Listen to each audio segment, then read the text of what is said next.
20ویں صدی میں ایک ایسی کتاب لکھی گئی جس نے تہلکہ مچا دیا. یہ بہت بااثر بھی تھی اور اتنی ہی متنازعہ بھی. ہم بات کر رہے ہیں اسلامی مفکر ابوالعالی مودودی کی کتاب پردہ کی. آئیے دیکھتے ہیں کہ اس میں ہے کیا. تو یہ کتاب کرتی کیا ہے؟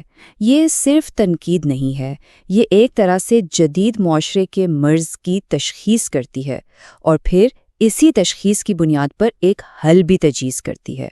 تو ہم کہہ سکتے ہیں کہ یہ ایک ہی وقت میں ایک تشخیص بھی ہے اور ایک علاج کا نسخہ بھی. کتاب کا جو پورا استدلال ہے وہ ایک بہت ہی بنیادی اور سچ پوچھیں تو ایک چونکا دینے والے سوال پر کھڑا ہے. سوال یہ ہے کہ کیا ہو اگر وہ تمام اقدار جنہیں جدید معاشرہ اپنی ترقی کی بنیاد سمجھتا ہے دراصل ترقی نہیں بلکہ اخلاقی زوال کی جڑ ہوں؟ یہی وہ نقطہ ہے جہاں سے مصنف اپنی پوری بحث کا آغاز کرتے ہیں. اچھا، تو پہلا حصہ ہے جدیدیت پر تنقید یعنی معاشرتی زوال کی تشخیص. تو مودودی صاحب کی دلیل کا جو پہلا حصہ ہے نا وہ ایک تاریخی تشخیص سے شروع ہوتا ہے. ان کے مطابق یہ کوئی نیا مسئلہ نہیں ہے بلکہ یہ ایک ایسی بیماری ہے جو تاریخ میں تہذیبوں کو بار بار لگتی رہی ہے. تو وہ ایک پیٹرن، ایک تاریخی نمونہ پیش کرتے ہیں. ان کا کہنا ہے کہ اخلاقی زوال کی یہ کہانی آج کی نہیں ہے، یہ بار بار دہرائی جا چکی ہے. وہ دلیل دیتے ہیں کہ یہ زوال جس کا مرکز خاندان اور عورت کا کردار رہا ہے قدیم یونان سے شروع ہوا، پھر یہی چیز رومی سلطنت میں نظر آئی اور اب ان کے مطابق جدید مغرب میں بھی بالکل وہی تاریخ دہرائی جا رہی ہے. بس فرق یہ ہے کہ اس بار پیمانہ عالمی ہے. چلیں ذرا قدیم یونان کی مثال پر نظر ڈالتے ہیں. کتاب کے مطابق بظاہر تو یونان میں عقل، فن اور فلسفے کا بڑا چرچا تھا، لیکن اس ظاہری چمک دمک کے پیچھے ایک اخلاقی گراوٹ پنپ رہی تھی. مصنف کا کہنا ہے کہ فن اور فلسفے کے باوجود معاشرہ بے لگام خواہشات کا غلام بن گیا تھا، جس کی وجہ سے عوامی اور نجی زندگی کی حدیں مٹ گئیں. اور اسی حوالے سے کتاب کا ایک اقتباس ان کے نقطۂ نظر کو واضح کرتا ہے. شہوانیت اور عیش پرستی پوری قوم کے اخلاق کو تباہ کر دیتی ہے، جس کا آخری انجام ہلاکت و بربادی کے سوا کچھ نہیں. تو اندازہ لگایا جا سکتا ہے کہ ان کے تجزیے کا لہجہ کتنا سخت اور ڈراماٹک ہے. ان کے نزدیک یہ کوئی چھوٹی موٹی غلطی نہیں تھی بلکہ یہ ایک پوری تہذیب کی تباہی کا باعث بنی. تو اب آتے ہیں اگلے حصے پر، بنیادی وجوہات کا سراغ یعنی بیماری کی اصل شناخت. تو ہم نے تاریخی علامات تو دیکھ لیں، اب بات کرتے ہیں ان بنیادی وجوہات کی جنہیں مودودی صاحب اس جدید معاشرتی بیماری کی اصل جڑ قرار دیتے ہیں. یہاں مصنف ایک طرح کے زنجیری رد عمل کی بات کرتے ہیں. ان کے مطابق سب سے پہلی چنگاری صنعتی انقلاب تھی. اس نے پیداوار کو گھر سے نکال کر فیکٹری میں منتقل کر دیا. اس کے نتیجے میں کیا ہوا؟ خواتین معاشی طور پر خود مختار ہونے لگیں اور اپنا روایتی گھریلو کردار چھوڑنے لگیں. جب ایسا ہوا تو خاندان کی جو معاشی اور سماجی بنیادیں تھیں وہ ہل گئیں اور اس کا آخری نتیجہ کیا نکلا؟ پورے معاشرے میں اخلاقی گراوٹ. تو اگر اس پوری بحث کو سمیٹا جائے تو کتاب کے مطابق جدیدیت کے 3 ایسے ستون ہیں جو اس سارے زوال کی جڑیں. پہلا، زندگی کے ہر شعبے میں صنفی مساوات کا اصول. دوسرا، خواتین کے لیے مکمل معاشی خود مختاری کا نظریہ. اور تیسرا، مردوں اور عورتوں کے درمیان آزادانہ میل جول کا سماجی رواج. مصنف کے نزدیک یہی وہ 3 نظریات ہیں جو خاندان کے دائرے کو کمزور کرتے ہیں اور بالآخر معاشرے کو تباہی کی طرف لے جاتے ہیں. اچھا، تو بیماری کی تشخیص تو ہو گئی، اب آتے ہیں علاج کی طرف. کتاب کا دوسرا حصہ اسی حل کے بارے میں ہے، اسلامی سماجی ڈھانچہ یعنی مجوزہ نسخہ. یہاں مصنف اپنا متبادل نظام پیش کرتے ہیں اور اس حل کا مرکزی نقطہ ہے پردہ. لیکن یہاں یہ سمجھنا بہت ضروری ہے کہ کتاب میں پردہ کا مطلب صرف ایک لباس یا حجاب نہیں ہے، نہیں، بلکہ یہ ایک پورا جامع سماجی نظام ہے، ایک ایسا سسٹم جو مرد اور عورت کی علیحدگی پر مبنی ہے. اس کا مقصد کیا ہے؟ مقصد یہ ہے کہ دونوں کے صنفی کردار الگ الگ رہیں اور خاندان جو کہ ایک مستحکم معاشرے کا مرکز ہے وہ محفوظ رہے. تو یہاں مصنف کے فریم ورک کی بنیاد پر 2 نظاموں کا ایک واضح موازنہ سامنے آتا ہے. ایک طرف ہے مغربی نظام جسے وہ مسئلہ قرار دیتے ہیں. اس کی خصوصیات کیا ہیں؟ آزادانہ میل جول، ہر فرد کی اپنی معاشی دوڑ اور ان کے بقول خاندان کا خاتمہ. اور دوسری طرف ہے اسلامی نظام جسے وہ حل کے طور پر پیش کرتے ہیں۔ اس کی بنیاد کیا ہے؟ صنفی علیحدگی، خاندان کی متعین ذمہ داریاں اور انفرادی خواہشات پر اجتماعی اخلاقیات کو فوقیت دینا۔ یہ واقعی دو بالکل مختلف دنیاؤں کی تصویر ہے۔ اور اس سب کے بعد ہم پہنچتے ہیں آخری حصے پر، ایک پائیدار ثقافتی بحث۔ تو آخر میں سوال یہ پیدا ہوتا ہے کہ اس کتاب کے جو نظریات ہیں وہ آج کے دور میں معاشرے اور اقدار کے بارے میں ہونے والی بڑی بحث میں کہاں کھڑے ہیں؟ اگر پوری کتاب کا نچوڑ نکالا جائے تو اس کا بنیادی نقطہ دراصل آزادی کی جدید تعریف کو ہی چیلنج کرنا ہے۔ تو جو بنیادی تصادم ہے وہ آزادی، خاندان اور معاشرے کے دو بالکل مختلف تصورات کے درمیان ہے۔ یہ دراصل اقدار کی ایک جنگ ہے۔ اور یہ ساری بحث ہمیں ایک آخری اور شاید سب سے بڑے سوال پر لا کر چھوڑ دیتی ہے۔ وہ سوال یہ ہے کہ کوئی بھی معاشرہ فرد کے حقوق اور آزادیوں کو اور دوسری طرف معاشرے کی مجموعی بھلائی اور ضروریات کو ایک دوسرے کے ساتھ متوازن کیسے کرے؟ یہ کتاب کے مخصوص دلائل سے کہیں بڑا سوال ہے، ایک عالمگیر بحث ہے جو آج بھی جاری ہے، اور یہ ہمیں اس کے مضمرات پر گہرائی سے سوچنے پر مجبور کرتی ہے۔ آج ہم جس کتاب پر گہری گفتگو کر رہے ہیں وہ ایک بنیادی کشمکش کے گرد گھومتی ہے، فرد کی ذاتی آزادی اور معاشرے کا استحکام۔ جی، کیا یہ دونوں چیزیں ایک ساتھ چل سکتی ہیں؟ مصنف سید ابو علالہ مودودی اپنی کتاب پردہ میں اسی سوال کا جواب تاریخ کے اوراق سے تلاش کرنے کی کوشش کرتے ہیں۔ بالکل۔ آج ہمارا مقصد اس کتاب میں پیش کیے گئے خیالات، دلائل اور جو تاریخی حوالے ہیں ان کا ایک غیر جانبدارانہ جائزہ لینا ہے۔ بالکل، اور یہ کتاب اس مسئلے کو صرف مرد اور عورت کے تعلق تک محدود نہیں رکھتی۔ مصنف کا بنیادی مقدمہ یہ ہے کہ کسی بھی تہذیب کا عروج و زوال اس بات پر منحصر ہے کہ وہ اس تعلق کو کیسے منظم کرتی ہے۔ اچھا، ان کے نزدیک یہ ایک ایسا آپ کہہ سکتے ہیں کہ مرکزی نقطہ ہے جس پر پورا سماجی ڈھانچہ کھڑا ہوتا ہے۔ تو اس بڑے دعوے کو ثابت کرنے کے لیے مصنف ہمیں کس سفر پر لے کر جاتے ہیں؟ مطلب کتاب کی ترتیب کیا ہے؟ دیکھیں، کتاب کا ڈھانچہ بہت منطقی ہے۔ مصنف ایک وکیل کی طرح اپنا مقدمہ بناتے ہیں۔ پہلے حصے میں وہ تاریخ کی عدالت میں قدیم تہذیبوں کو پیش کرتے ہیں، یونان، روم، مسیحی یورپ، یہ دکھانے کے لیے کہ وہاں عورت کا مقام کیا تھا اور اس کے معاشرے پر کیا اثرات ہوئے۔ ٹھیک ہے۔ دوسرے حصے میں وہ جدید مغربی تہذیب پر جرح کرتے ہیں، خاص طور پر عورت کی آزادی کے تصور پر۔ اور آخر میں تیسرے حصے میں وہ ان تمام مسائل کا حل اسلامی معاشرتی نظام اور پردے کے تصور کی شکل میں پیش کرتے ہیں۔ چلیں تو پھر اسی ترتیب سے اس مقدمے کو سمجھتے ہیں۔ پہلا پڑاؤ ہے یونان۔ جی، کتاب کے مطابق قدیم یونانی معاشرت میں عورت کا تصور بڑا دلچسپ اور تضادات سے بھرا ہوا ہے۔ جی، ایک طرف آفروڈائٹی جیسی دیوی تو دوسری طرف پینڈورا، جسے تمام مصیبتوں کی جڑ کہا جاتا ہے۔ جی ہاں، اور مصنف اسی تضاد کو اپنی دلیل کی بنیاد بناتے ہیں۔ وہ کہتے ہیں کہ یونان کے ابتدائی مستحکم دور میں عورت کا دائرہ کار گھر تھا اور اسے عزت دی جاتی تھی۔ اچھا، لیکن جیسے ہی فلسفیوں اور فنکاروں نے ان حدود کو چیلنج کرنا شروع کیا اور آزادانہ اختلاط کو فروغ دیا نا، تو معاشرہ اخلاقی بگاڑ کا شکار ہونے لگا۔ ان کے مطابق جو معاشرہ پہلے مضبوط خاندانوں پر کھڑا تھا وہ آہستہ آہستہ کمزور ہوتا چلا گیا، اور یہی ان کی تہذیب کے زوال کی ایک بڑی وجہ بنا۔ تو مصنف یونان کی مثال سے ایک پیٹرن قائم کر رہے ہیں کہ خاندانی نظام پر پابندیاں ہٹتی ہیں تو تہذیب زوال پذیر ہوتی ہے۔ کیا وہ یہی فارمولا روم جیسی دوسری بڑی سلطنت پر بھی لاگو کرتے ہیں؟ بالکل، وہ روم کی کہانی کو یونان کی تاریخ کا ایک تسلسل قرار دیتے ہیں۔ اچھا، ان کا نقطہ نظر یہ ہے کہ ابتدائی رومن ریپبلک کی طاقت اس کے مضبوط خاندانی نظام میں تھی۔ عورت کو گھر کی ملکہ کا درجہ حاصل تھا، لیکن جب سلطنت پھیلی، دولت آئی اور یونانی فلسفے کے اثرات بڑھے تو وہی اخلاقی گراوٹ شروع ہو گئی۔ طلاق ایک عام سی بات بن گئی۔ کتاب میں اس حوالے سے کچھ ٹھوس مثالیں بھی دی گئی ہیں نا، جو اس دور کی صورتحال کو واضح کرتی ہیں۔ روم کے ایک بڑے فلسفی تھے کہ اس دور کی معزز خواتین اپنی عمر کا شمار شوہروں کی تعداد سے کرنے لگی تھیں۔ اسی طرح شاعر مارشل کا طنزیہ ذکر ہے کہ ایک عورت نے اپنی شادی کے 10ویں سال میں 8واں شوہر بدلا۔ مصنف کے نزدیک یہ مثالیں صرف انفرادی واقعات نہیں بلکہ پورے معاشرے کی اخلاقی تباہی کا عکس ہیں۔ یونان اور روم کی مثالوں سے یہ مقدمہ بنتا ہے کہ اخلاقی حدود ٹوٹنے سے معاشرہ کمزور ہوتا ہے، اس کے بعد مصنف مسیحی یورپ کا رخ کرتے ہیں، جہاں صورتحال تو بالکل مختلف نظر آتی ہے۔ یہاں تو معاملہ الٹ گیا۔ جی، اور یہی وہ نقطہ ہے جسے مصنف رد عمل یا کہہ لیں کہ پینڈولم ایفیکٹ کہتے ہیں۔ ان کے مطابق ابتدائی مسیحیت نے عورت کو گناہ کی جڑ قرار دیا۔ اچھا، موٹرٹولین اور کرائسوسٹم جیسے ابتدائی چرچ فادرز کا حوالہ دیتے ہیں، جنہوں نے عورت کو شیطان کا دروازہ تک کہا۔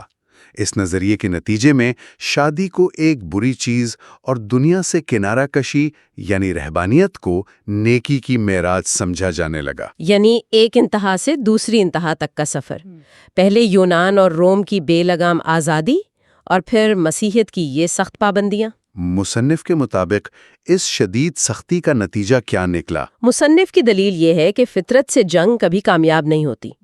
اس رہبانیت اور عورت سے نفرت کے شدید رد عمل میں یورپ میں اخلاقی آزادی کی ایک ایسی لہر پیدا ہوئی جو پچھلی تمام مثالوں سے کہیں زیادہ طاقتور تھی۔ اور یہ پس منظر ہمیں براہ راست کتاب کے دوسرے اور سب سے اہم حصے کی طرف لے جاتا ہے، جہاں مصنف جدید مغربی معاشرت کا تجزیہ کرتے ہیں۔ ٹھیک ہے، تو اب ہم جدید دور میں داخل ہوتے ہیں۔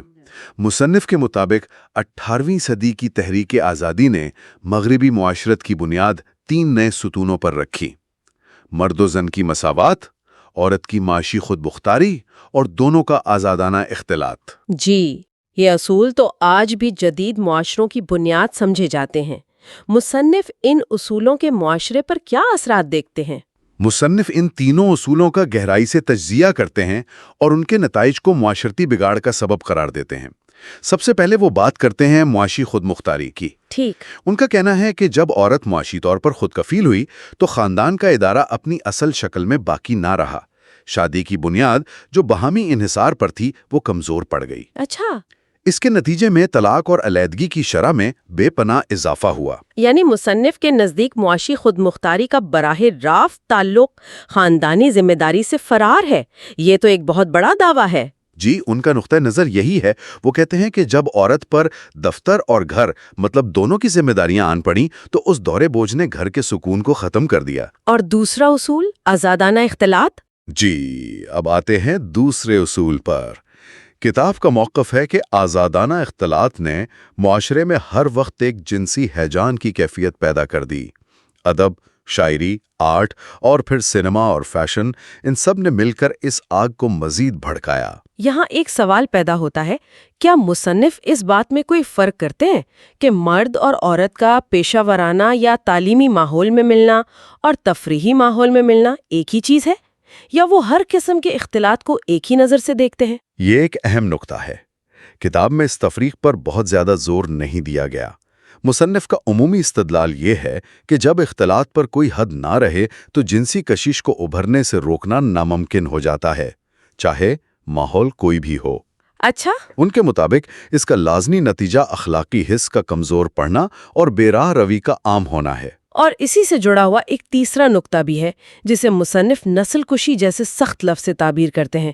اس سے ان کی کیا مراد ہے؟ اس سے مراد ضبط تولید کی وہ تحریک ہے جسے نیو مالتھوسین تحریک کہا جاتا ہے۔ یہ نام تھامس مالتھس نامی ایک مفکر سے لیا گیا ہے۔ مصنف کے مطابق اس نئی تحریک نے اس نظریے کو ذاتی آزادی اور آسائش سے جوڑ دیا، یعنی خاندان اور بچوں کو معاشی ترقی اور ذاتی خوشی کی راہ میں رکاوٹ سمجھا جانے لگا۔ صحیح۔ جب عورت نے معاشی ذمہ داریاں سنبھالیں اور آزاد زندگی کو اپنایا تو وہ بچوں کی پیدائش اور پرورش کو ایک بوجھ سمجھنے لگی۔ مصنف اسے قومی خودکشی قرار دیتے ہیں۔ ظاہر ہے اتنے بڑے دعووں کے لیے مصنف نے کچھ ثبوت بھی پیش کیے ہوں گے، خاص طور پر فرانس، امریکہ اور انگلستان کی مثالیں۔ جی، کتاب کا یہ حصہ اس دور کے اعداد و شمار اور حوالوں سے بھرا پڑا ہے۔ فرانس کے بارے میں وہ ڈاکٹر لوریڈ نامی ایک ماہر کا حوالہ دیتے ہیں کہ وہاں جنسی بے راہ روی سے پیدا ہونے والی بیماریوں کی وجہ سے سالانہ 30,000 اموات ہو رہی تھیں۔ 30,000؟ جی۔ امریکہ کے بارے میں وہ اس دور کے ایک مشہور جج بین لنڈزے کی کتاب ریوولٹ آف ماڈرن یوتھ کا حوالہ دیتے ہیں۔ جج لنڈزے کی کتاب نے اس وقت تہلکہ مچا دیا تھا کیونکہ اس میں نوجوانوں میں بڑھتی ہوئی جنسی آزادی کا کھل کر ذکر تھا۔ اور انگلستان کے بارے میں کتاب میں ایک بہت چونکا دینے والی اصطلاح استعمال کی گئی ہے، شوقیہ عصمت فروشی یا ایمیچور پروسٹیٹیوٹس۔ مصنف اس رجحان کو کیسے ثابت کرتے ہیں؟ مصنف اس کی وضاحت کرتے ہوئے کہتے ہیں کہ یہ وہ عورتیں نہیں ہیں جو باقاعدہ اس پیشے سے وابستہ ہیں، بلکہ یہ وہ لڑکیاں اور عورتیں ہیں جو فیشن، مہنگے شوق یا ضروریات زندگی پوری کرنے کے لیے جز وقتی طور پر یہ راستہ اختیار کرتی ہیں۔ اچھا۔ ان کے شواہد اس دور کے سماجی مبصرین کے تجزیوں اور اخباری رپورٹوں پر مبنی ہیں۔ ان کے نزدیک یہ صورتحال منظم پیشہ ورانہ کاروبار سے زیادہ خطرناک ہے، کیونکہ یہ دکھاتی ہے کہ اخلاقی بگاڑ معاشرے کی جڑوں تک پہنچ چکا ہے۔ اس پورے تاریخی اور سماجی تجزیے کے بعد کتاب ہمیں حل کی طرف لاتی ہے، لیکن اسلامی حل پیش کرنے سے پہلے مصنف مسلمانوں کے اندر موجود جدت پسند طبقے پر بھی سخت تنقید کرتے ہیں۔ ان کے بارے میں مصنف کا کیا خیال ہے؟ مصنف کے نزدیک یہ مشرقی متجددین مغرب کی ذہنی غلامی میں مبتلا ہیں۔ وہ انہیں دو گروہوں میں تقسیم کرتے ہیں۔ ایک وہ گروہ ہے جو مغربی تہذیب کو اس کے تمام خامیوں سمیت اپنانے کو ہی ترقی سمجھتا ہے۔ دوسرا گروہ زیادہ پیچیدہ ہے جو اسلام اور مغرب میں مفاہمت کی بات کرتا ہے، لیکن مصنف کے مطابق ان کی کوشش یہ ہوتی ہے کہ اسلامی اصولوں کو توڑ مروڑ کر مغربی سانچے میں فٹ کر دیا جائے۔ اچھا۔ مصنف ان دونوں طریقوں کو امت کے لیے نقصان دہ قرار دیتے ہیں۔ تو اس تنقید کے بعد مصنف اپنا متبادل نظریہ پیش کرتے ہیں جو اسلامی معاشرتی نظام پر مبنی ہے۔ اس نظام کی وہ کیا بنیادی خصوصیات بتاتے ہیں جو اسے دوسرے نظاموں سے منفرد بناتی ہیں؟ کتاب کے مطابق اسلامی نظام کی بنیاد خاندان کے ادارے پر ہے، جسے وہ تہذیب کی بنیادی اکائی قرار دیتے ہیں۔ اس ادارے میں مرد کو قوام یعنی منتظم بنایا گیا ہے۔ قوام؟ جی، یہاں یہ وضاحت ضروری ہے کہ مصنف کے نزدیک قوام کا مطلب حاکم یا ڈکٹیٹر نہیں، بلکہ ایک ایسا نگران ہے جس پر خاندان کی معاشی کفالت اور حفاظت کی ذمہ داری ہے۔ اس کے بدلے میں عورت پر گھر کے اندرونی معاملات کو سنبھالنے کی ذمہ داری ہے۔ اور اس نظام میں عورت کے حقوق اور مقام کے بارے میں کیا کہا گیا ہے؟ کیا یہ نظام اسے بااختیار بناتا ہے یا محدود کرتا ہے؟ مصنف کا استدلال یہ ہے کہ اسلام نے عورت کو وہ ٹھوس حقوق دیے ہیں جن سے وہ صدیوں تک محروم رہیں، مثلاً وراثت کا حق، اپنی جائیداد رکھنے اور اسے اپنی مرضی سے استعمال کرنے کا حق، اور مہر کا حق۔ صحیح۔ اسلام نے عورت کو تعلیم حاصل کرنے کی بھی بھرپور حوصلہ افزائی کی۔ غرض یہ کہ مصنف کے مطابق اسلام عورت کو ایک باعزت اور فعال سماجی کردار دیتا ہے، لیکن اس کا دائرہ کار اور ذمہ داریاں مرد سے مختلف ہیں تاکہ دونوں مل کر خاندان کے ادارے کو مضبوط بنا سکیں۔ اور اب ہم آتے ہیں کتاب کے مرکزی موضوع یعنی پردے پر۔ کتاب کے مطابق پردہ صرف ایک کپڑے کا ٹکڑا نہیں ہے۔ بالکل، اور یہی اس کتاب کا سب سے اہم نقطہ ہے۔ مصنف کے نزدیک پردہ ایک لباس نہیں بلکہ ایک مکمل سماجی ضابطہ حیات ہے، ایک سوشل سسٹم ہے جس کا مقصد معاشرے کو جنسی انتشار سے بچا کر خاندان کے ادارے کو تحفظ دینا ہے۔ اچھا، تو اس کے مختلف پہلو ہیں؟ جی، اس کے کئی تہ در تہ پہلو ہیں۔ پہلا ہے نگاہوں کا پردہ، یعنی مرد اور عورت دونوں کو حکم ہے کہ وہ اپنی نگاہیں نیچی رکھیں۔ یعنی ذمہ داری دونوں پر برابر ہے، یہ صرف عورت کا مسئلہ نہیں۔ جی ہاں، بالکل۔ دوسرا جزو ہے ستر کا پردہ، یعنی جسم کے ان حصوں کو چھپانا جن کا چھپانا لازم ہے، اور یہ حدود بھی مرد اور عورت دونوں کے لیے الگ الگ مقرر کی گئی ہیں۔ تیسرا اور بہت اہم اصول ہے آزادانہ اختلاط سے پرہیز، یعنی غیر محرموں سے میل جول میں احتیاط برتنا کہ فتنے کا امکان نہ رہے۔ اور آخری جزو ہے لباس کا پردہ، جس میں عورت کو حکم ہے کہ جب وہ گھر سے باہر نکلے تو ایسا لباس پہنے جو سادہ ہو، ڈھیلا ڈھالا ہو اور اس کی زینت کو ظاہر نہ کرتا ہو۔ تو مصنف کے مطابق ان تمام پابندیوں کا حتمی مقصد کیا ہے؟ کیا یہ عورت کی آزادی کو سلب کرنا؟ نہیں، مصنف اس تاثر کی سختی سے نفی کرتے ہیں۔ ان کا کہنا ہے کہ ان احکامات کا مقصد عورت کو قید کرنا نہیں بلکہ اسے ایک شمع محفل بنانے کے بجائے چراغ خانہ بنانا ہے تاکہ خاندان کا ادارہ روشن اور محفوظ رہے۔ وہ اسے ایک حفاظتی باڑ سے تشبیہ دیتے ہیں جو فرد اور معاشرے دونوں کو اخلاقی گراوٹ کے نقصانات سے بچاتی ہے۔ یہ پابندیاں فرد کی بے لگام آزادی پر معاشرے کے اجتماعی مفاد کو ترجیح دیتی ہیں۔ بہت خوب۔ تو آج کی اس گفتگو کو سمیٹتے ہیں۔ کتاب پردہ میں مصنف نے عورت اور مرد کے تعلق کے مسئلے کو تہذیبوں کے عروج و زوال کے آئینے میں دیکھا ہے۔ جی، انہوں نے یونان، روم اور مسیحی یورپ کی تاریخ سے یہ ثابت کرنے کی کوشش کی ہے کہ جب بھی خاندان کا نظام کمزور پڑا، عظیم تہذیبیں بھی زوال کا شکار ہو گئیں۔ جی، اور اس کے بعد انہوں نے جدید مغربی تہذیب کے تصور آزادی پر تنقید کی اور اس کے نتائج جیسے خاندانی نظام کی ٹوٹ پھوٹ، معاشرتی بے راہ روی اور آبادی میں کمی کو اس نظام کی ناکامی کی دلیل کے طور پر پیش کیا۔ صحیح۔ اور آخر میں انہوں نے اسلامی معاشرتی نظام اور پردے کے جامع تصور کو ایک متبادل اور پائیدار حل کے طور پر پیش کیا، جو ان کے نزدیک فرد اور معاشرے کے درمیان ایک بہتر توازن قائم کرتا ہے۔ آج کے اس گہری گفتگو کے بعد سامعین کے لیے ایک آخری سوچ کیا ہو سکتی ہے جس سے وہ اپنے ساتھ لے کر جائیں؟ دیکھیں، یہ کتاب جو تقریباً 1 صدی پہلے لکھی گئی، آج بھی ایک بنیادی سوال اٹھاتی ہے۔ انفرادی آزادی اور اجتماعی ذمہ داری کے درمیان صحیح توازن کیا ہے؟ ایک طرف جدید مغربی تصورات ہیں جو فرد کی ذاتی خود مختاری اور خواہشات کو سب سے زیادہ اہمیت دیتے ہیں۔ دوسری طرف مصنف کا پیش کردہ ڈھانچہ ہے جو خاندان اور معاشرے کے استحکام کو اولین ترجیح دیتا ہے۔ بالکل۔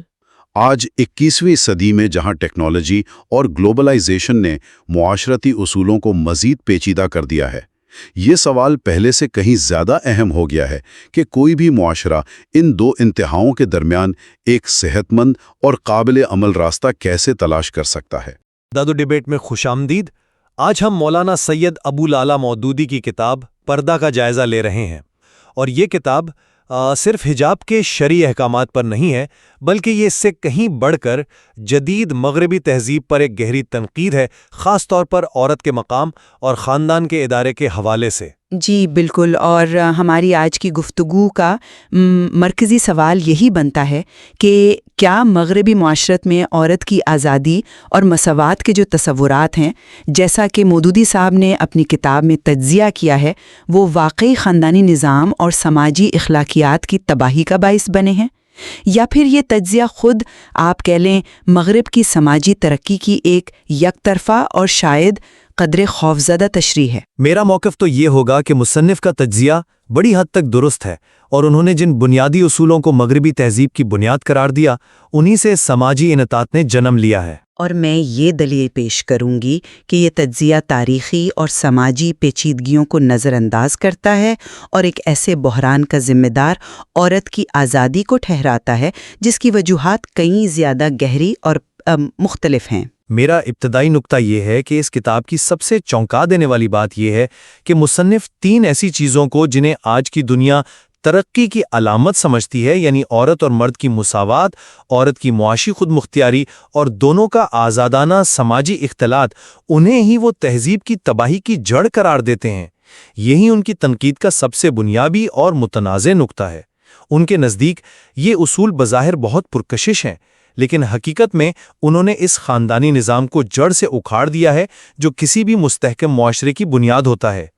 کتاب میں آپ دیکھیں، امریکہ اور یورپ سے ایسی مثالیں دی گئی ہیں جہاں طلاق کی شرح میں اضافہ، اخلاقی بے راہ روی اور خاندانی انتشار اسی نام نہاد آزادی کا براہ راست نتیجہ ہے۔ تو جسے مغرب ترقی سمجھتا ہے، مصنف اسے ایک گہرے معاشرتی بحران کے طور پر دیکھتے ہیں۔ دیکھیں، میں اس سے بالکل مختلف زاویہ نظر رکھتی ہوں۔ میرے خیال میں مصنف ایک آپ کہہ لیں ایک اخلاقی ڈرامہ تشکیل دے رہے ہیں جس میں ایک ویلن ہے، اور وہ ہے عورت کی آزادی۔ وہ مساوات اور معاشی استقلال جیسے تصورات کو منفی رنگ دے کر پیش کرتے ہیں، جبکہ اس حقیقت کو مکمل طور پر نظر انداز کر دیتے ہیں کہ انہی تصورات نے عورت کو صدیوں کی قانونی، سماجی اور معاشی محکومی سے نجات دلائی تھی۔ کتاب میں جن سماجی برائیوں کا ذکر ہے، ان کی وجہ صرف عورت کی آزادی تو نہیں، بلکہ صنعتی انقلاب، سرمایہ دارانہ نظام کی خود غرضی اور شہروں کی طرف بڑے پیمانے پر نقل مکانی جیسے بہت بڑے عوامل ہیں جنہوں نے پورے معاشرے کے ڈھانچے کو ہی بدل کر رکھ دیا۔ یہ کتاب ایک غلط دوراہا پیش کرتی ہے۔ یا تو روایتی پابندیوں کو قبول کر لیں یا پھر مکمل سماجی تباہی کا سامنا کرنے کے لیے تیار ہو جائیں۔ چلیں اسی آزادی کے تصور سے ہی شروع کرتے ہیں۔ کتاب یہ دلیل دیتی ہے کہ مغرب میں جسے آزادی کا نام دیا گیا، وہ دراصل اباحیت یعنی ہر قسم کی پابندی سے آزادی اور بے لگام خواہشات کا دوسرا نام ہے۔ اس آزادی نے عورت کو گھر کی محفوظ دنیا سے نکال کر بازار کی شے بنا دیا، جہاں اس کی کشش کو اشتہارات سے لے کر فلموں تک تجارتی مقاصد کے لیے بے دریغ استعمال کیا گیا۔ کتاب میں جارج سینڈ اور پال روبن جیسے یورپی مفکرین کا حوالہ بھی موجود ہے، جنہوں نے کھلم کھلا شادی کے بغیر آزادانہ تعلقات اور اخلاقی حدود کو توڑنے کی وکالت کی۔ ایک منٹ، کیا یہاں کتاب چند انتہا پسند مفکرین کے نظریات کو پورے مغرب کے ماتھے پر نہیں لگا رہی؟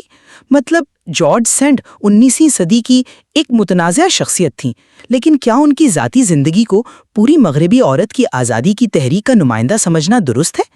یہ تو ایسا ہی ہے جیسے کسی ایک انتہا پسند گروہ کی بنیاد پر پورے مذہب پر فتویٰ لگا دیا جائے۔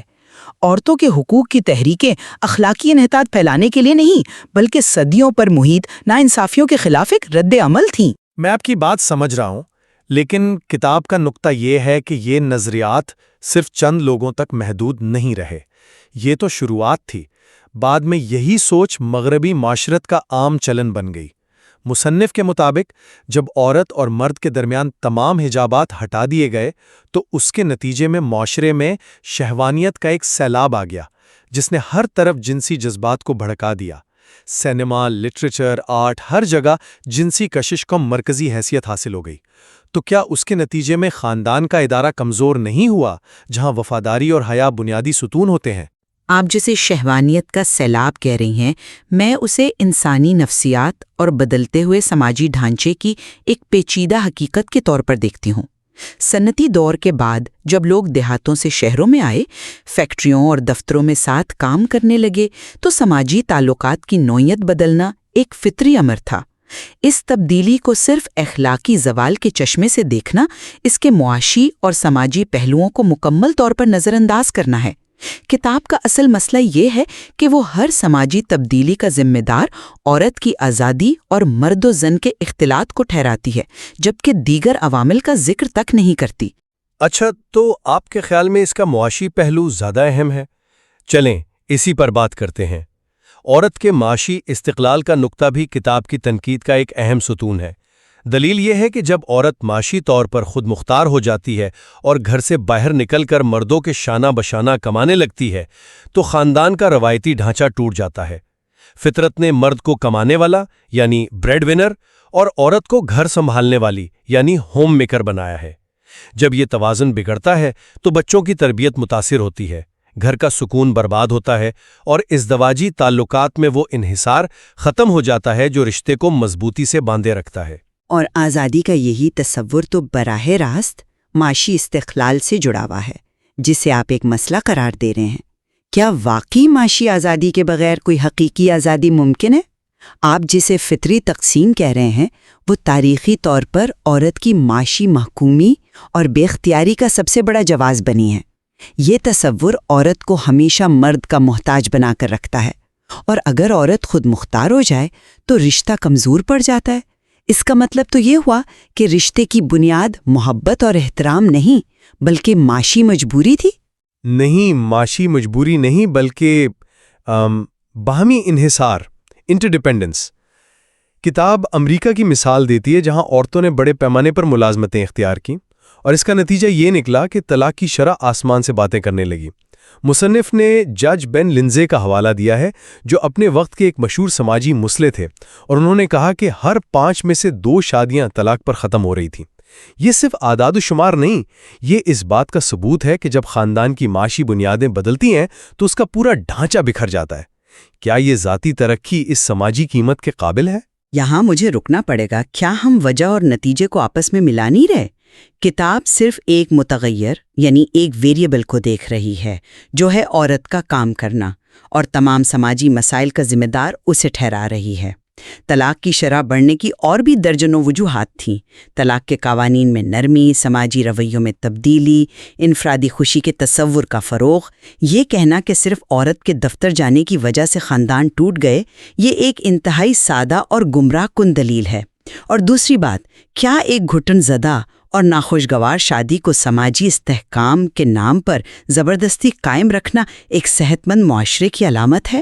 کتاب اس امکان پر غور ہی نہیں کرتی کہ شاید پرانا نظام خود عورتوں کے لیے غیر منصفانہ اور ظالمانہ تھا۔ لیکن اس نظام نے کم از کم معاشرے کو ایک استحکام تو دیا تھا، اور یہ کوئی نیا مسئلہ نہیں ہے۔ کتاب کا تاریخی تجزیہ بھی میرے موقف کو مضبوط کرتا ہے۔ مصنف یونان کی اساطیری کہانیوں سے لے کر روم کے زوال اور قرون وسطیٰ کے یورپ تک کا جائزہ لیتے ہیں، اور یہ ثابت کرتے ہیں کہ مغربی تہذیب تاریخ کے ہر دور میں عورت کو ایک متوازن اور باوقار مقام دینے میں ناکام رہی ہے۔ یونان میں اسے شہری حقوق حاصل نہیں تھے، روم میں وہ جنسی براروی کا مرکز بنی، اور عیسائی یورپ نے اسے گناہ کی جڑ قرار دیا۔ آج کا دور اسی تاریخی ناکامی کا تسلسل ہے، کوئی نئی شروعات نہیں۔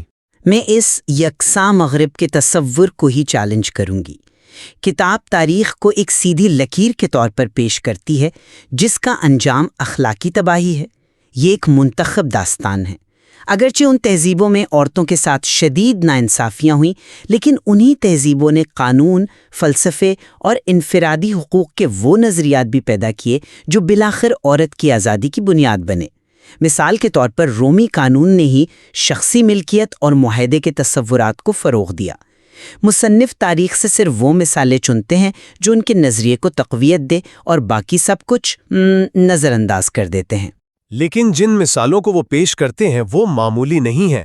وہ پہلی جنگ عظیم کے بعد کے یورپ کا نقشہ کھینچتے ہیں، جہاں خاندانی نظام مکمل طور پر بکھر چکا تھا۔ فرانس کی مثال دی گئی ہے، جہاں ایک رپورٹ کے مطابق 5 لاکھ عورتیں جسم فروشی میں ملوث تھیں۔ یہ واقعات اس عمومی رجحان کی نشاندہی کرتے ہیں جس کی طرف مصنف اشارہ کر رہے ہیں۔ جب معاشرے کی اخلاقی بنیادیں کمزور ہوتی ہیں تو اس کے اثرات ہر شعبے میں نظر آتے ہیں۔ روم کا زوال اس کی بہترین مثال ہے، جہاں خاندانی نظام کی تباہی اور جنسی بے راہ روی سلطنت کے خاتمے کا پیش خیمہ بنی۔ یہ ایک دلچسپ موازنہ ہے، لیکن کیا یہ درست ہے؟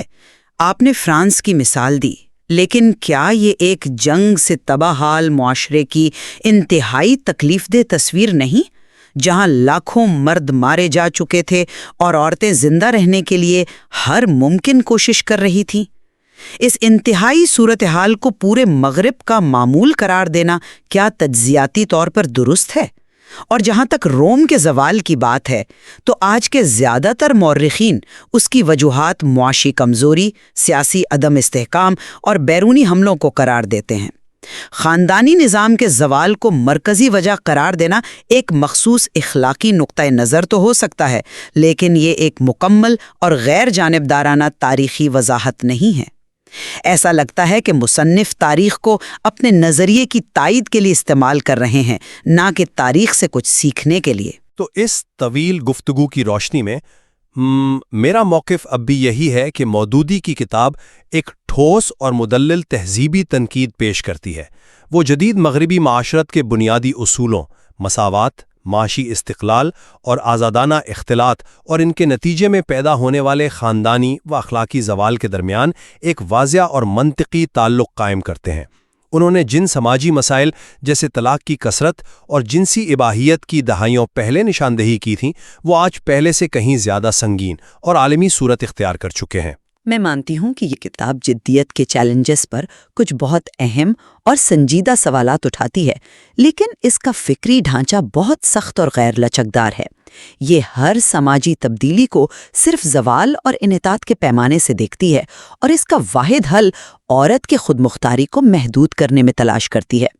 یہ تجزیہ اس امکان کو مکمل طور پر رد کر دیتا ہے کہ آزادی کے ساتھ ذمہ داری بھی آ سکتی ہے، اور یہ کہ ایک معاشرہ عورتوں کو مکمل حقوق اور آزادی دے کر بھی اخلاقی اور سماجی طور پر مستحکم رہ سکتا ہے۔ یقیناً یہ مواد ہمیں ان بنیادی سوالات پر اثر نو غور کرنے پر مجبور کرتا ہے کہ ایک مثالی معاشرے کی بنیاد کیا ہونی چاہیے۔ کیا حقیقی ترقی کا راستہ انفرادی آزادی کو لامحدود کرنے میں ہے، یا ان روایتی سماجی ڈھانچوں کے تحفظ میں جو صدیوں سے استحکام فراہم کرتے آئے ہیں؟ یہ ایک ایسا سوال ہے جس کا جواب ہر تہذیب کو اپنے اصولوں کی روشنی میں تلاش کرنا ہوتا ہے۔ بالکل، اس کتاب میں ایک بہت مضبوط اور مربوط نقطہ نظر پیش کیا گیا ہے، لیکن جیسا کہ ہماری گفتگو سے ظاہر ہوا، انہی حقائق اور اسی تاریخ کی تشریح کے اور بھی بہت سے زاویے ممکن ہیں۔ یہ بحث ہمیں یاد دلاتی ہے کہ پیچیدہ سماجی مسائل کا کوئی ایک سادہ اور آسان جواب نہیں ہوتا۔ اس مواد کا مزید گہرائی سے مطالعہ یقینی طور پر سوچ کے نئے دروا کھولے گا۔ آج ہمارے سامنے مولانا مودودی کی کتاب پردہ کا جائزہ ہے۔ یہ اسلامی اور مغربی معاشرت کا ایک گہرا تقابلی مطالعہ پیش کرتی ہے۔ جی، اور کتاب کی دلیل بہت مضبوط ہے۔ تو آئیے دیکھتے ہیں کہ اس کی پیشکش کو آج کے قاری کے لیے مزید مؤثر کیسے بنایا جا سکتا ہے۔ پہلا نقطہ جو فوراً ذہن میں آتا ہے وہ ہے کتاب کا تاریخی تجزیہ۔ یہ مغربی تہذیب پر ایک بہت مضبوط تنقید ہے، لیکن اس کا انداز کچھ ایسا ہے کہ آج کا پڑھا لکھا قاری شاید اسے پوری طرح قبول نہ کر پائے۔ آپ کا مطلب ہے کہ یہ تھوڑا یک طرفہ محسوس ہوتا ہے؟ بالکل۔ تحریر میں یونان، روم اور جدید یورپ کی تاریخ کو صرف ایک ہی زاویے سے دکھایا گیا ہے، یعنی جنسی بیراروی، اخلاقی گراوٹ اور خاندانی نظام کا زوال۔ صحیح۔ اور مسئلہ یہ ہے کہ کوئی بھی شخص جو ان تہذیبوں کے بارے میں تھوڑا بہت بھی جانتا ہے، وہ یہ بھی جانتا ہے کہ ان کے فلسفے، سائنس، سیاسی نظام میں کتنے بڑے کام ہوئے ہیں۔ تو جب صرف منفی پہلوؤں پر زور دیا جاتا ہے تو دلیل یک طرفہ لگنے لگتی ہے۔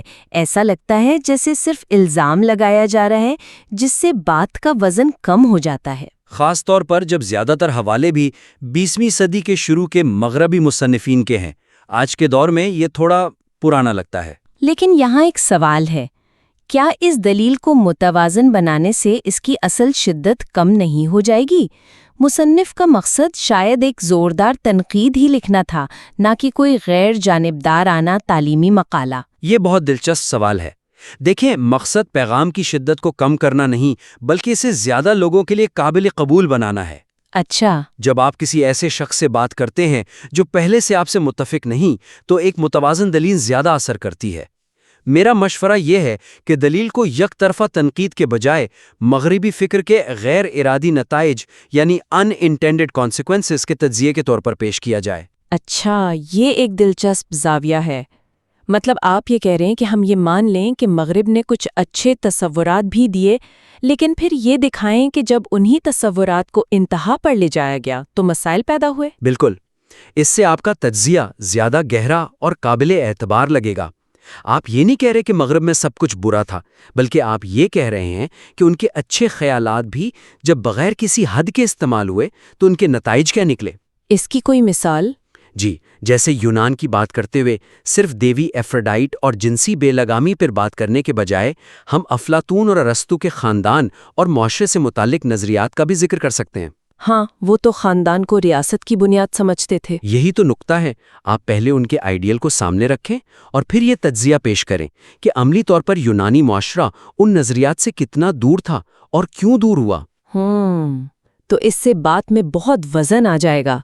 آپ صرف تنقید نہیں کر رہے ہوں گے، بلکہ ایک تہذیب کے اندرونی تضاد کو سامنے لا رہے ہوں گے۔ جی، اور قاری سوچے گا کہ ہاں، یہ بات تو منطقی ہے۔ اور یہی طریقہ جدید یورپ والے باب میں بھی استعمال ہو سکتا ہے۔ انفرادی آزادی کا تصور، وہ بذات خود تو ایک بہت طاقتور اور مثبت خیال ہے۔ یقیناً۔ تو آپ اس تصور کی اہمیت کو تسلیم کریں، اس کی تعریف کریں اور پھر دکھائیں کہ یہی تصور جب بغیر کسی اخلاقی اور سماجی حدود کے اپنایا گیا تو اس نے معاشرے میں کیا انتشار پیدا کیا۔ اس سے دلیل محض مغرب دشمنی نہیں لگے گی، بلکہ ایک گہرا سماجی تجزیہ لگے گی۔ اور اس کو مزید مضبوط کرنے کے لیے آپ آج کے دور کے کچھ مغربی سماجی ناقدین یعنی سوشل کرٹکس کے حوالے بھی شامل کر سکتے ہیں، جو خود مغربی نظام کی ان خامیوں پر لکھ رہے ہیں، جیسے کرسٹوفر لیش یا پیٹرک ڈینن۔ بالکل۔ جب قاری یہ دیکھے گا کہ خود مغرب کے دانشور بھی یہی باتیں کر رہے ہیں تو اسے یہ احساس نہیں ہوگا کہ یہ صرف باہر سے کی جانے والی تنقید ہے، اسے لگے گا کہ یہ ایک حقیقی مسئلہ ہے۔ یہ جو توازن اور گہرائی کی بات ہے، یہ مجھے کتاب کی ساخت کے ایک اور بڑے مسئلے کی طرف لے جاتی ہے۔ جی؟ وہ یہ کہ اگر آپ آدھی کتاب صرف ایک مسئلے کو بیان کرنے میں لگا دیں تو قاری حل تک پہنچنے سے پہلے ہی تھک سکتا ہے۔ آپ نے بالکل صحیح پکڑا۔ کتاب کا ڈھانچہ منطقی تو ہے، یعنی مسئلہ سے حل کی طرف جاتا ہے، لیکن مغربی معاشرت پر تنقید اور اسلامی نظام کی وضاحت کے درمیان توازن ٹھیک نہیں۔ ہاں، کتاب کا تقریباً آدھا حصہ صرف مغربی تہذیب کی خامیاں گنوانے پر ہی صرف ہوا ہے۔ اسلامی نظام معاشرت کا تعارف بہت بعد میں آتا ہے۔ اس سے دو مسئلے پیدا ہوتے ہیں۔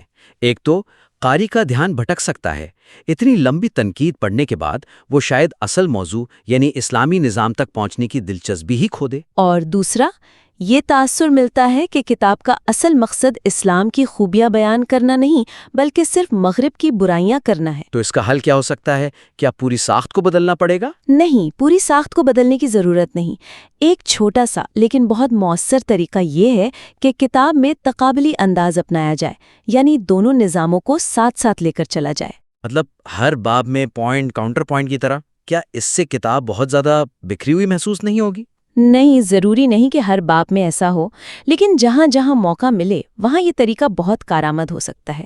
جب آپ مغربی معاشرت کے کسی خاص مسئلے پر بات کریں تو وہیں فوراً بعد ایک مختصر حصے میں یہ واضح کر دیں کہ اسلام اس مسئلے کا کیا حل پیش کرتا ہے۔ اچھا، اس سے قاری دونوں نظاموں کا موازنہ ساتھ ساتھ کر سکے گا اور اسلامی نظام اسے صرف ایک نظریہ نہیں لگے گا بلکہ عملی مسائل کا ایک ٹھوس حل نظر آئے گا۔ اس کی کوئی مثال دے سکتے ہیں؟ جی، جیسے کتاب میں فرانس میں خاندانی نظام کی بربادی پر پورا حصہ ہے، صفحہ 78 کے آس پاس۔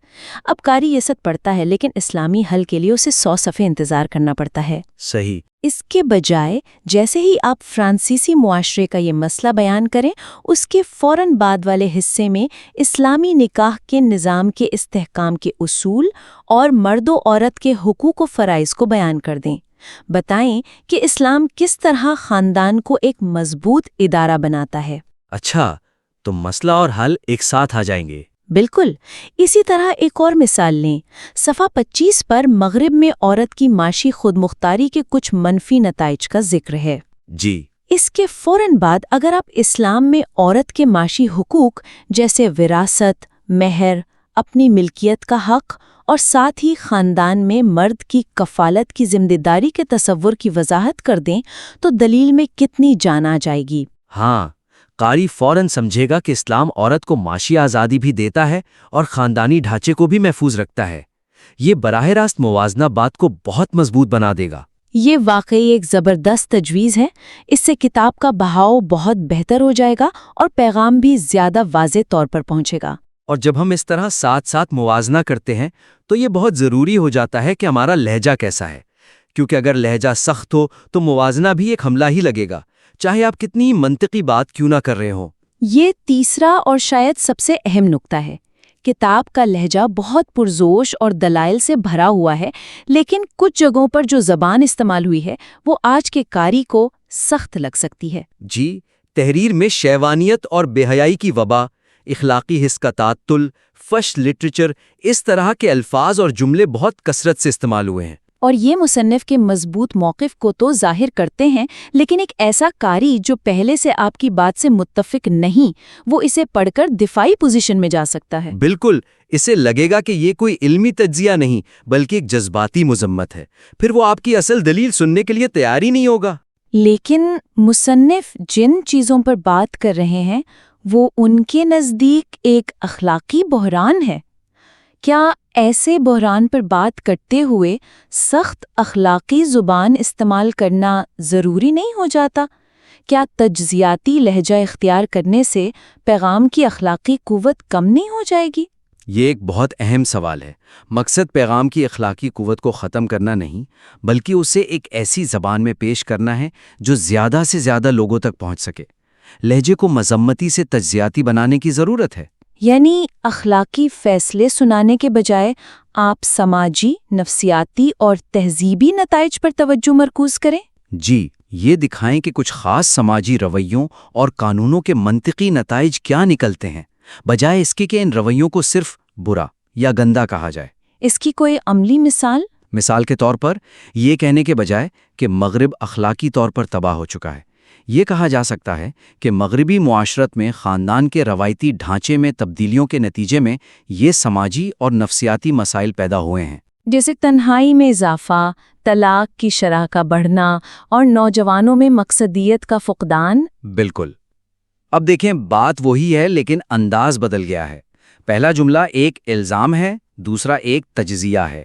ایک غیر جانبدار قاری دوسرے جملے کو زیادہ سنجیدگی سے لے گا۔ اور یہی اصول شخصیات پر تنقید کرتے ہوئے بھی لاگو ہوتا ہے۔ جی، کتاب میں مغربی ادیبوں جیسے جارج سینڈ یا الفریڈ ڈے موسٹ کی ذاتی زندگی اور کردار پر سخت تنقید کی گئی ہے۔ اس سے گریز کرنا بہتر ہے۔ ان کے کردار پر بات کرنے کے بجائے ان کے کام اور نظریات کا تجزیہ کیا جائے کہ انہوں نے معاشرے پر کیا اثرات مرتب کیے۔ صحیح۔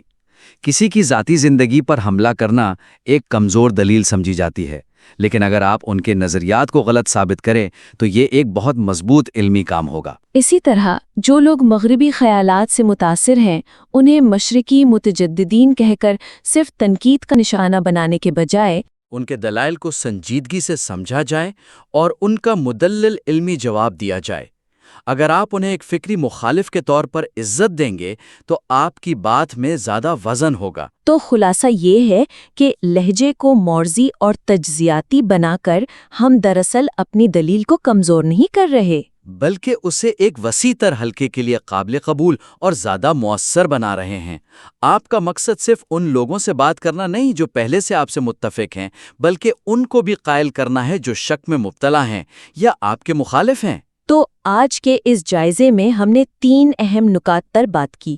پہلا یہ کہ تاریخی تجزیے کو یک طرفہ الزام تراشی کے بجائے مغربی فکر کے غیر ارادی نتائج کے طور پر پیش کیا جائے، جس سے وہ زیادہ متوازن اور قابل اعتبار بن جائے۔ دوسرا یہ کہ کتاب کی ساخت کو بہتر بنانے کے لیے مغربی تہذیب پر تنقید اور اسلامی نظام کے حل کو الگ الگ بیان کرنے کے بجائے ساتھ ساتھ تقابلی انداز میں پیش کیا جائے تاکہ دلیل کا بہاؤ بہتر ہو۔ اور تیسرا، کتاب کے لہجے کو جذباتی مذمت کے بجائے علمی تجزیے کا رنگ دیا جائے تاکہ پیغام کی اثر انگیزی بڑھے اور وہ زیادہ سے زیادہ لوگوں تک پہنچ سکے۔ یقیناً یہ تجاویز آپ کی اس مضبوط اور اہم دلیل کو مزید وسعت اور گہرائی دے سکتی ہیں۔ جب آپ ان نکات کی روشنی میں تحریر پر نظر ثانی کر لیں تو ہمیں اسے دوبارہ دیکھنے کا انتظار رہے گا۔ آئیے ایک نظر ڈالتے ہیں مولانا سید ابو الاعلیٰ مودودی کی مشہور کتاب پردہ پر۔ اچھا، اگر آپ یہ سوچ رہے ہیں کہ یہ کتاب صرف حجاب پر ہے تو ایسا بالکل نہیں ہے۔ دراصل یہ کتاب مرد اور عورت کے تعلقات، خاندانی نظام اور معاشرتی اخلاقیات پر ایک بہت گہری بحث ہے۔ یہ ایک طرح سے مغربی تہذیب کا اسلامی نقطہ نظر سے تنقیدی جائزہ لیتی ہے۔ تو کتاب کا پہلا اور سب سے بڑا نقطہ کیا ہے؟ مغرب پر تنقید۔ مولانا مودودی قدیم یونان اور روم سے لے کر جدید یورپ اور امریکہ تک کی تاریخ کا جائزہ لیتے ہیں، اور وہ یہ دلیل دیتے ہیں کہ جیسے جیسے بے پردگی اور مرد و زن کا آزادانہ میل جول بڑھا، اس نے خاندانی نظام کو کمزور کر دیا اور اخلاقی گراوٹ کو جنم دیا۔ تو پھر اس کا حل کیا ہے؟ یہاں پر کتاب کا دوسرا اہم نقطہ سامنے آتا ہے: اسلامی معاشرتی نظام۔ اس کے مطابق اسلام مردوں اور عورتوں دونوں کے لیے واضح حقوق اور ذمہ داریاں متعین کرتا ہے، اور اس کا مقصد صرف ایک ہی ہے: ایک مضبوط خاندان اور ایک پاکیزہ معاشرہ بنانا۔ اور آخر میں کتاب یہ واضح کرتی ہے کہ پردہ کوئی الگ تھلگ حکم نہیں ہے، نہیں، یہ صرف لباس کی پابندی نہیں ہے، بلکہ یہ ایک پورے اسلامی سماجی ڈھانچے کا لازمی حصہ ہے۔ یعنی اس میں آپ کی نظر، آپ کی بات چیت اور عوامی جگہوں پر آپ کی نقل و حرکت کے اصول بھی شامل ہیں۔ یہ ایک مکمل نظام ہے۔ تو خلاصہ یہ ہے کہ کتاب پردہ اسلامی تہذیب میں خاندان اور معاشرتی پاکیزگی کے تحفظ کے لیے ایک مربوط نظام کی وکالت کرتی ہے۔